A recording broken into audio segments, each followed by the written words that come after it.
on October 29th, 2025, as the interstellar visitor known as 3E Atlas reached its closest point to our Sun. It did something unexpected, something that has left astronomers scrambling for explanations. And what they're discovering now is making some scientists ask questions they never thought they'd have to ask. This isn't about another comet passing through our solar system. This is about an object that travelled for billions of years through the darkness between stars. An object that shouldn't behave the way it's behaving, and the more data we collect, the stranger it gets. Let me tell you what's happening right now. Because what unfolded in the last few days has changed everything we thought we understood about this visitor. As 3 Atlas approached Perihelion, its closest encounter with our Sun, something extraordinary occurred. The comet's brightness didn't just increase gradually as expected. It exploded. The brightness surged at twice the rate it had been increasing before. Twice as fast. Astronomers Chi-Chang Jiang from Lowell Observatory and Carl Batams from the US Naval Research Laboratory documented this phenomenon in real time. They had no immediate explanation for what they were witnessing. Think about that for a moment. This object has been travelling through interstellar space for what could be billions of years. It has passed through environments we can barely imagine. And now, as it gets close to our Sun, it suddenly becomes dramatically more active than any model predicted. Why? The spectrum analysis revealed something fascinating. The comet's light became bluer than the Sun's own spectrum. This blue shift indicates the presence of carbon molecules, specifically C2 and amidogen compounds. NH2, these are signatures of active ice sublimation. But here's what makes this unsettling. Radio observations detected that in just 2 weeks before perihelion, 3I Atlas was losing approximately 7 times 10 to the 28th power water molecules per second. That's 40 times more than it was losing just 1 month earlier. 40 times more water pouring out into space, as one scientist described it, like a fire hose on full blast. Now, you might think this is normal comet behaviour. Comets heat up near the Sun. Ice turns to gas. They get brighter, standard physics. Except 3. Atlas isn't following standard physics. The rate of change is wrong. The timing is wrong. And what we're seeing doesn't match what we know about comets from our own solar system. Here's where it gets interesting. Space-based telescopes, SOHO, Stereo A, and the new GOES 19 satellite, all equipped with coronagraphs that can observe objects close to the Sun, captured images of 3I Atlas during this critical period. And what they saw was unusual. The comet appeared as a faint but noticeably elongated spot. But here's what's strange. It had no visible dust tail. None. Just this stretched out glow, without the characteristic dust trail that comets normally produce. What does that mean? Well, some scientists have proposed that initially, carbon dioxide gas was escaping from the comet at a distance of about 3 astronomical units.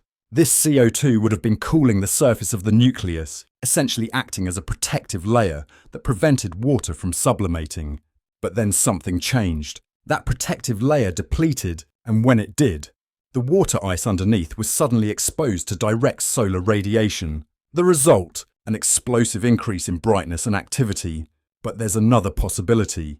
And this is where things get uncomfortable for some researchers. The composition of 3I Atlas's nucleus might be fundamentally different from anything we've seen before. Remember, this object didn't form in our solar system. It formed around a different star, in a different stellar environment, with different chemical conditions. What if its internal structure is nothing like the comets we're familiar with? What if there's something inside that nucleus that we don't understand yet? The James Webb Space Telescope has been observing 3I Atlas, and what it found adds another layer to this mystery. Webb's near-infrared spectrograph revealed that this comet has been transformed by billions of years of cosmic ray bombardment. We're talking about galactic cosmic rays, high-energy particles that permeate interstellar space, striking the comet's surface continuously for eons. According to research led by Roma Maggiolo from the Royal Belgian Institute for Space Aeronomy, these cosmic rays have fundamentally altered the physical and chemical structure of 3I Atlas. Computer simulations suggest that cosmic rays have penetrated approximately 50 to 65 feet deep into the comet's surface, creating what scientists are calling a deep irradiated crust, This crust no longer resembles the pristine material from the comet's home star system. It's been cooked by radiation for so long that it's become something else entirely. Here's the paradigm shift. Scientists have been hoping that interstellar objects like 3I Atlas would give us a window into other stellar systems, that we could analyze these visitors and learn what conditions are like around distant stars. But if Maggiolo is right, what we're looking at isn't a pristine sample from another star system. It's a heavily modified, radiation-processed shell that has been fundamentally changed by its journey through interstellar space.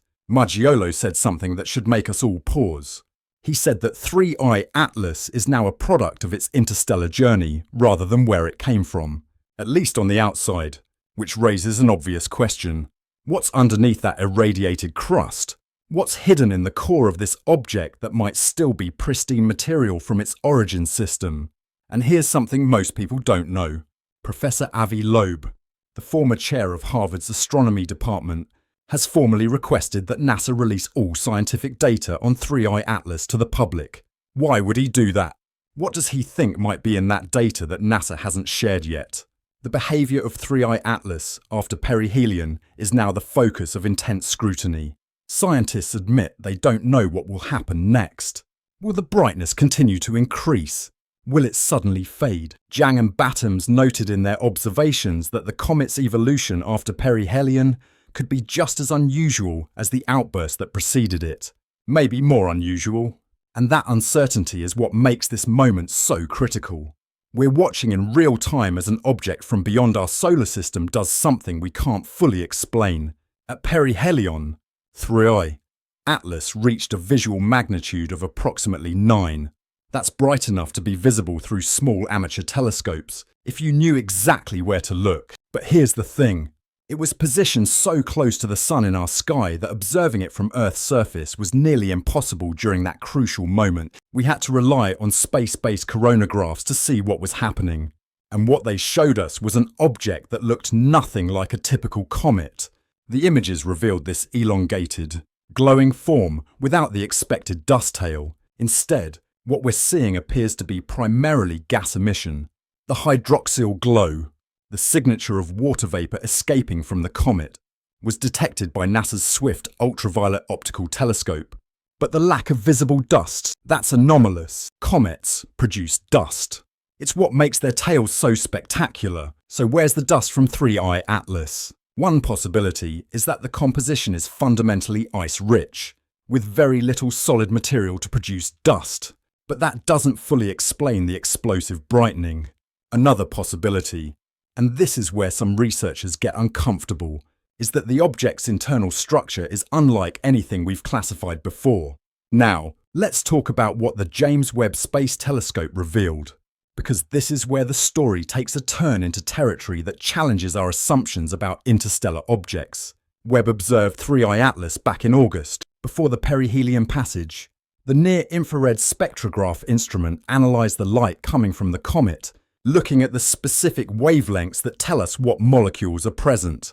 The data confirmed something that earlier observations had hinted at. This comet is rich in carbon dioxide, unusually rich. But more importantly, Webb's analysis revealed that the outer layers of this object have been fundamentally transformed by cosmic radiation.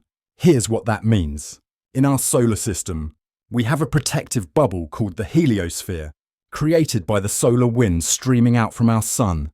This heliosphere shields us from most galactic cosmic rays, those high-energy particles that come from supernova explosions and other violent events across the galaxy. But in interstellar space, there is no such protection. Objects drifting between the stars are exposed to the full intensity of cosmic ray bombardment for millions or billions of years. Computer models developed by Maggiolo and his team, adapted from earlier studies of our local comets, simulated what happens to ice and rock when it's exposed to cosmic rays for extended periods. The simulations showed that after approximately 1 billion years of radiation, the transformation is complete. The outer layers become something different. Carbon monoxide converts to carbon dioxide. The crystalline structure of the ice changes. Chemical bonds break and reform in new configurations. The result is a crust that extends roughly 50 to 65 feet into the comet's interior. a shell of radiation process material that no longer represents the original composition from the comet's birth system. And here's the unsettling part. We don't know how thick this crust really is. We don't know if solar heating will erode it away to reveal pristine material underneath, or if the entire object has been transformed all the way through. Maggiolo stated clearly that scientists need to take these aging processes into account when analysing 3I Atlas. You can't just assume you're looking at a fresh sample from another star system. You're looking at something that has been modified by the harsh environment of deep space. But he also said something hopeful. He said 3I Atlas remains very interesting despite this complication, because if we can understand how the radiation crust formed, and if we can compare observations from before perihelion with observations after, when solar erosion might have exposed deeper layers, we might still be able to glimpse the original composition. That's what scientists are waiting for now. The comet has passed perihelion, it's moving away from the sun, and in November and December of 2020, right now, it will become visible again from Earth as it continues its trajectory out of our solar system. This is our window. This is when we might see if the solar heating stripped away enough of that radiation crust to reveal what's underneath. But there's something else happening. Something that doesn't fit neatly into the standard narrative of a comet being a comet. Susanne Folsner, a professor at Forschungszentrum Jülich in Germany, has proposed something radical about interstellar objects like 3I Atlas. She suggests these objects might not just be cosmic debris, they might be the seeds of planets. Her computer models show that young stars, surrounded by their planet-forming disks of gas and dust, could capture millions of interstellar objects as they drift through the galaxy. And once captured, these objects, already hundreds of meters in size, could serve as the nucleus around which planets grow.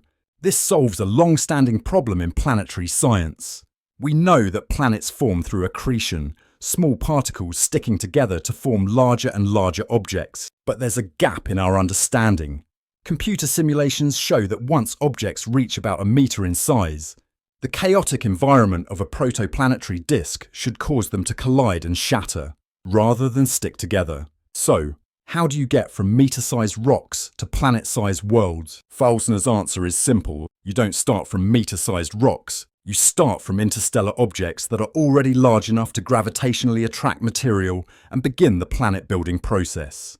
Interstellar space delivers ready-made seeds for the next generation of planets. And here's the kicker.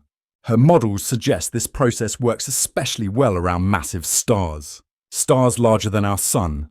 This would explain why gas giant planets like Jupiter are more commonly found around larger stars, even though the planet-forming disks around those stars only last about 2 million years, too short a time for traditional planet formation theories to work. So when you look at 3I Atlas, you're not just looking at a comet, you're potentially looking at the kind of object that could have become a planet. If it had been captured by a young star billions of years ago, you're looking at a building block of worlds that never got built. And that changes the entire context of what we're observing. But let's return to what's happening right now. Because the most intriguing aspect of this story isn't just what we've discovered. It's what we still don't know.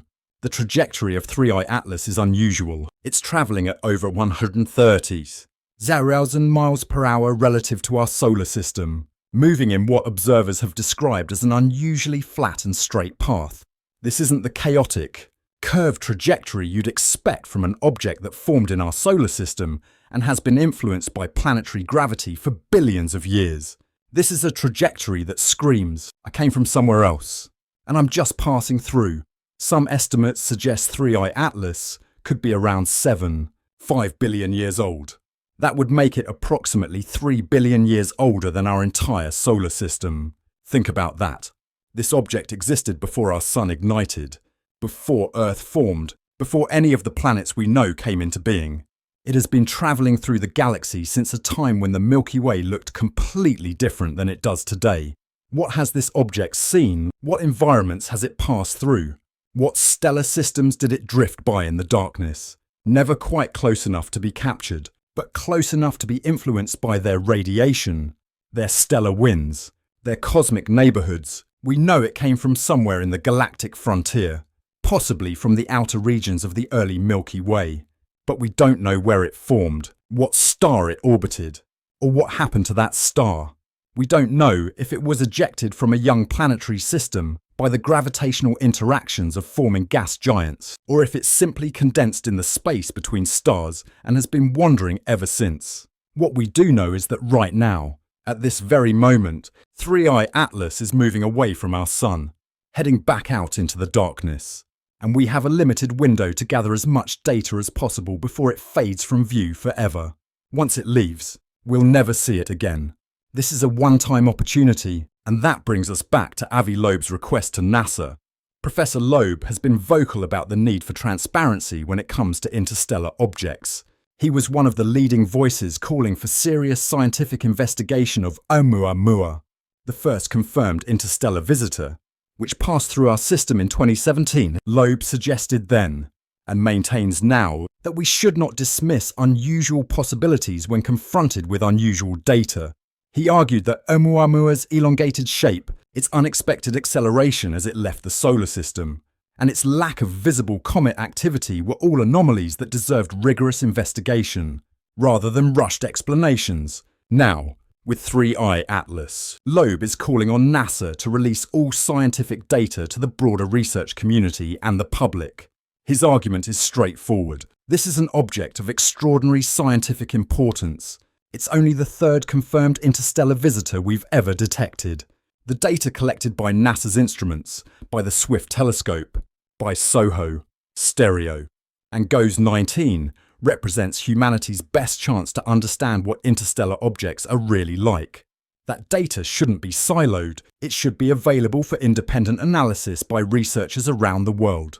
But there's an unspoken question underneath Loeb's request. What exactly is in that data? What has NASA observed that hasn't been publicly discussed? Are there measurements, spectra, or behavioural patterns that don't fit easily into press releases and preliminary papers?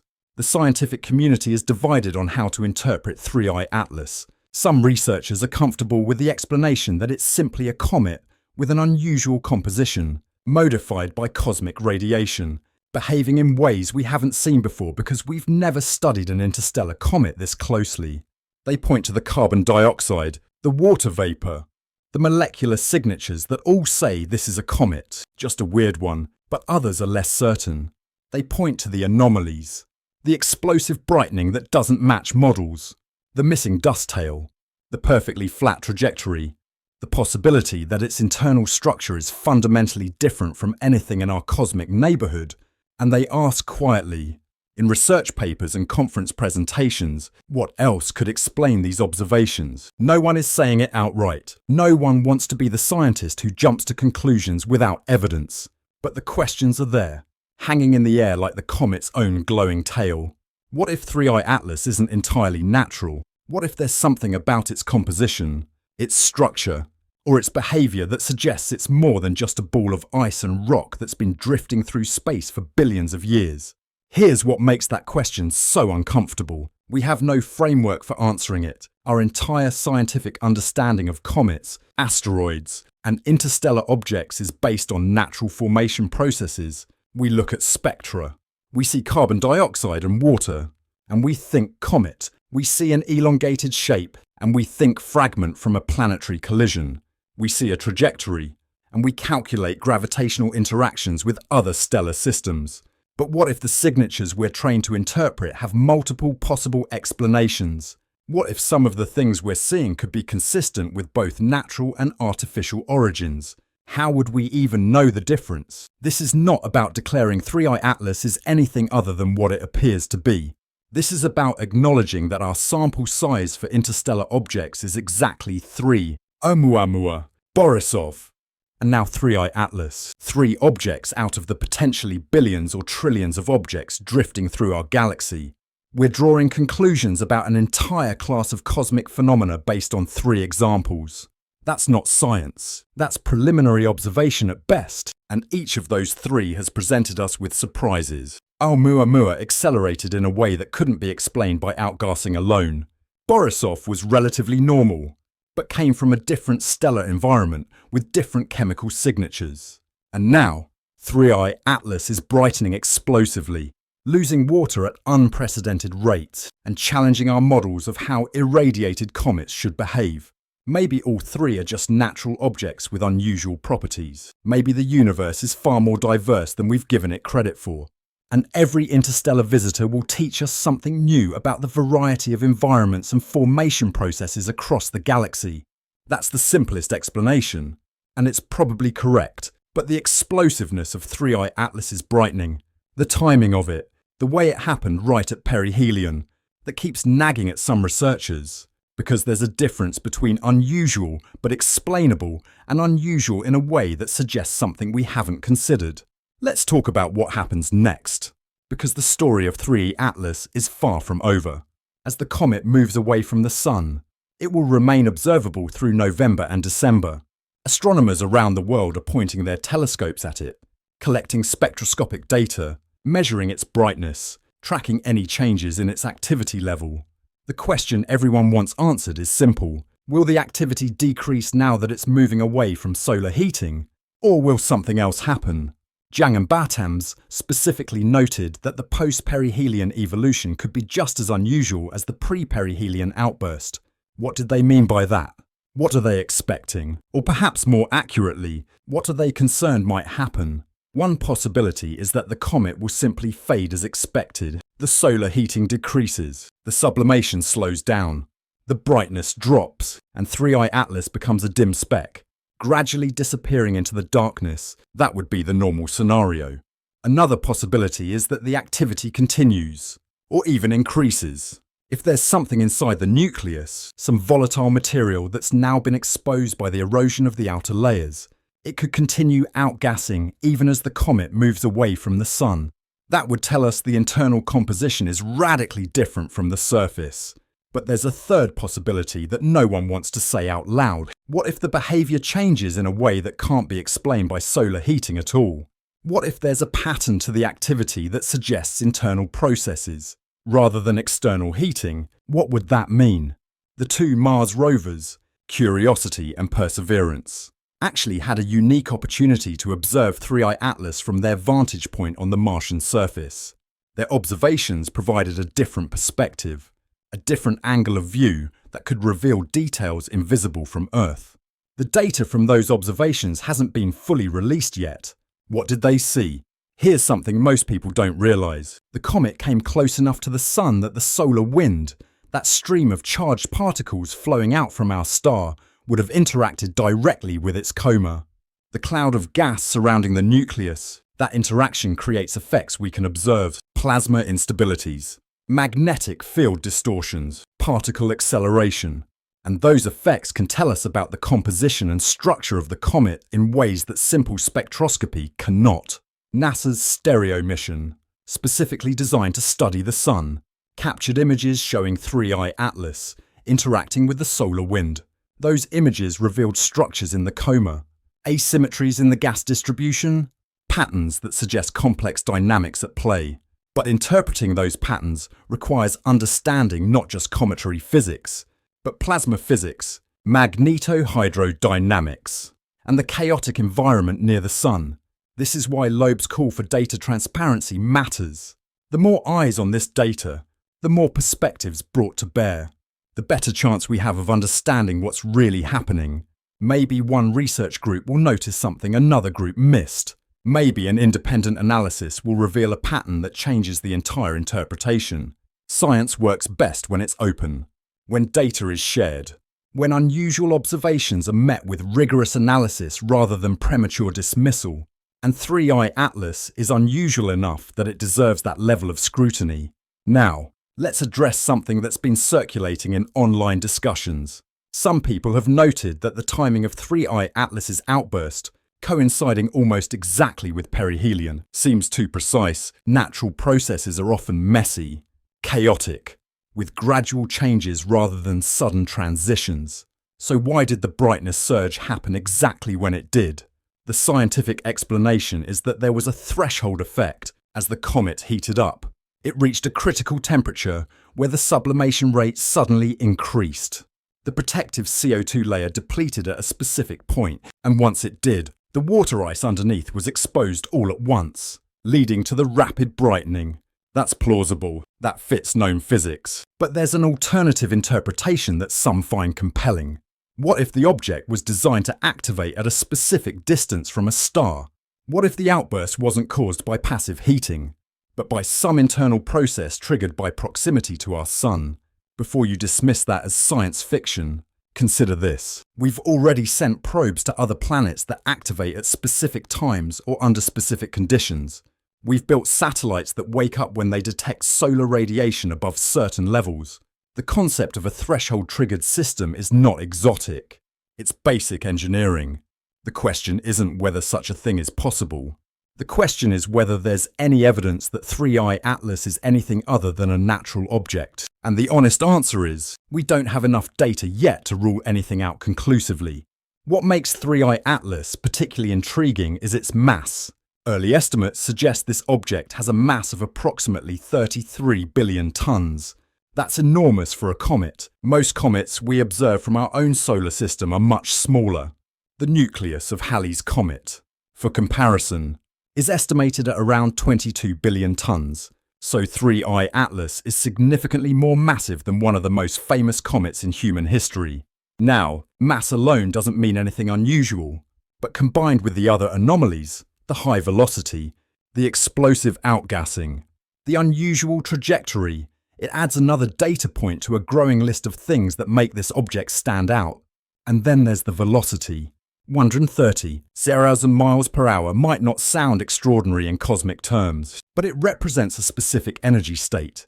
This object is moving fast enough to escape not just our solar system, but to travel between stellar systems over billions of years. It's been in transit for so long that the star it originated from might not even exist anymore.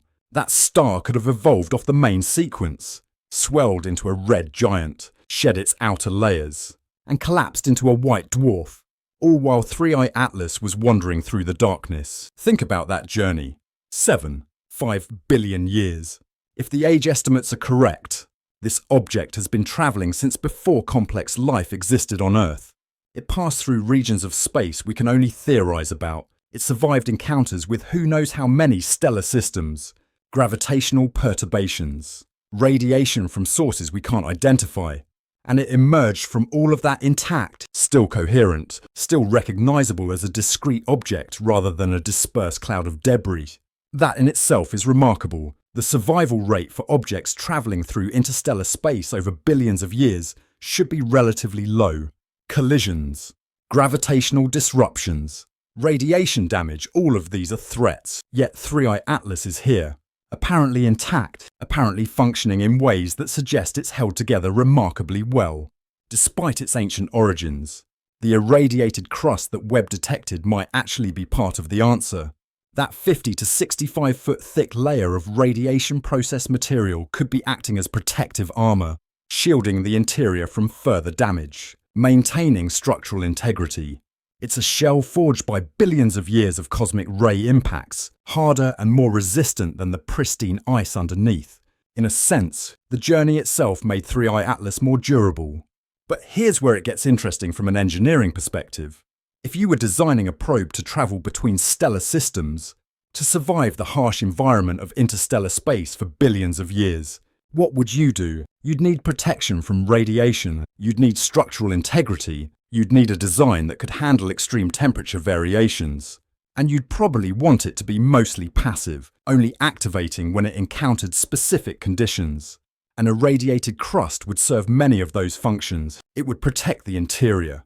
It would provide structural strength. It would be formed naturally by the environment, requiring no active maintenance. And if there was something underneath, something that needed to remain dormant until triggered by proximity to a star, that crust would keep it safe. Now, I'm not saying that's what 3I Atlas is. I'm saying that if you look at the characteristics we've observed, the age, the mass, the protective crust, the threshold-triggered activity, you're looking at properties that would also be consistent with a designed object. That doesn't prove anything. It just means we should be thorough in our analysis. This is why the scientific method exists. You don't start with conclusions. You gather data. You test hypotheses. You look for ways to distinguish between competing explanations. And right now, we need more data. The observations coming in over the next few weeks will be critical. If 3I Atlas fades predictably, if its behavior matches refined models of irradiated comets, then we'll have a good natural explanation. The anomalies will be explained as the result of unusual but understandable composition and history.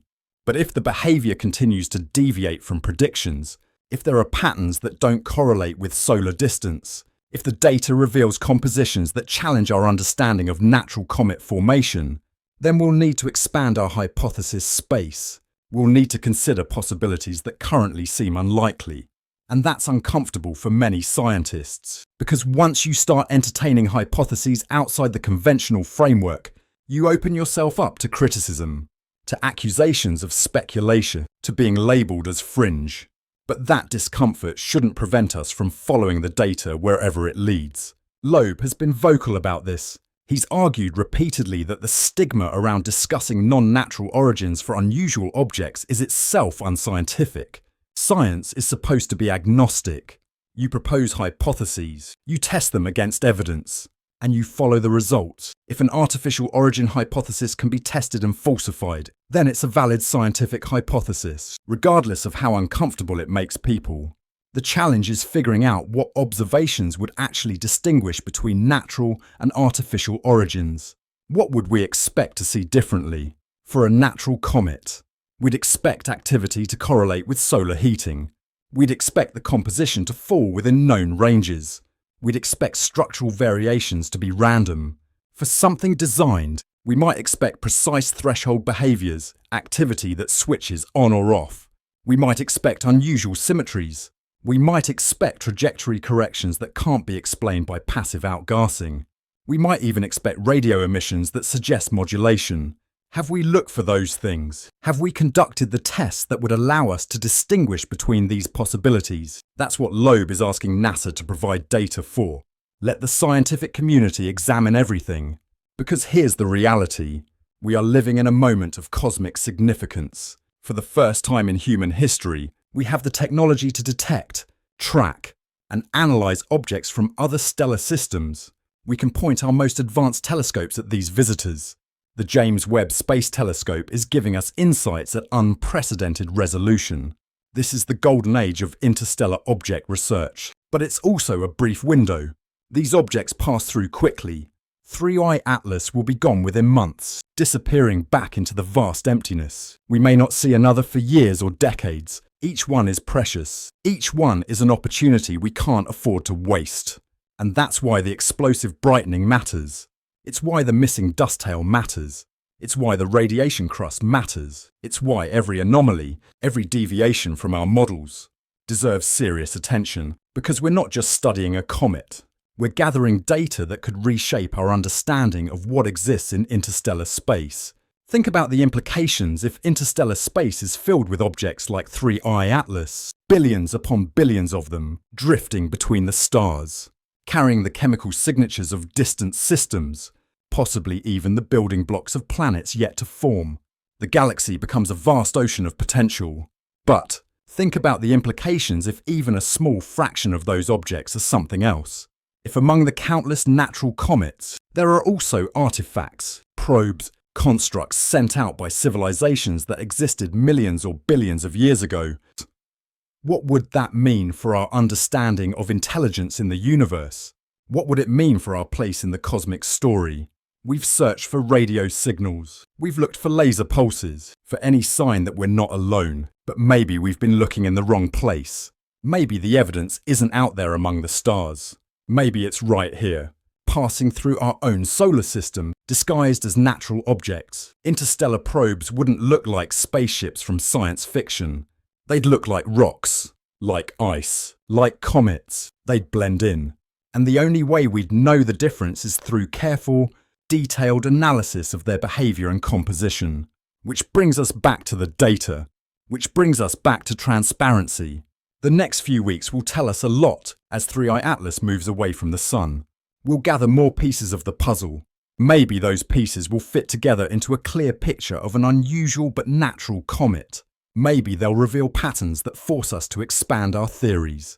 Or maybe, just maybe, They'll show us something we weren't expecting, something that makes us question our assumptions about what's possible, about what exists out there in the darkness, and about whether we're as alone as we've always believed. One thing is certain. We're watching. Right now, telescopes around the world and in space are pointed at 3I Atlas. Scientists are analysing spectra. Amateur astronomers are sharing observations. The data is accumulating. The picture is becoming clearer. And whatever we discover, it will change something about how we see the universe. Because every interstellar object teaches us something new. Every anomaly is an opportunity to push the boundaries of what we know. 3I Atlas came from somewhere. It travelled for billions of years to reach us.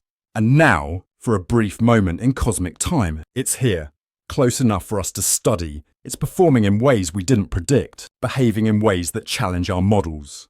The question isn't whether 3I Atlas is strange. It clearly is. The question is what that strangeness means.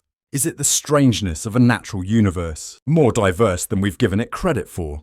Or is it the strangeness of something else? Time will tell. The data will tell.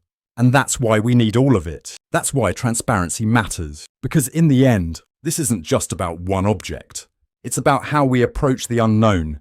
It's about whether we're brave enough to follow the evidence. Even if it takes us to uncomfortable places, 3I Atlas is still out there, moving away from us at over 100,000 miles per hour, carrying its secrets back into the darkness. But for now, for these precious weeks, while it's still visible, we have a chance to learn, to observe, to question, to wonder, and maybe, just maybe, to discover something that changes everything. The interstellar visitor has arrived, has performed its unexpected display, and is now departing. What it leaves behind is questions. Important questions. Questions that deserve answers. The universe is speaking to us through these objects. Are we listening carefully enough to hear what it's saying?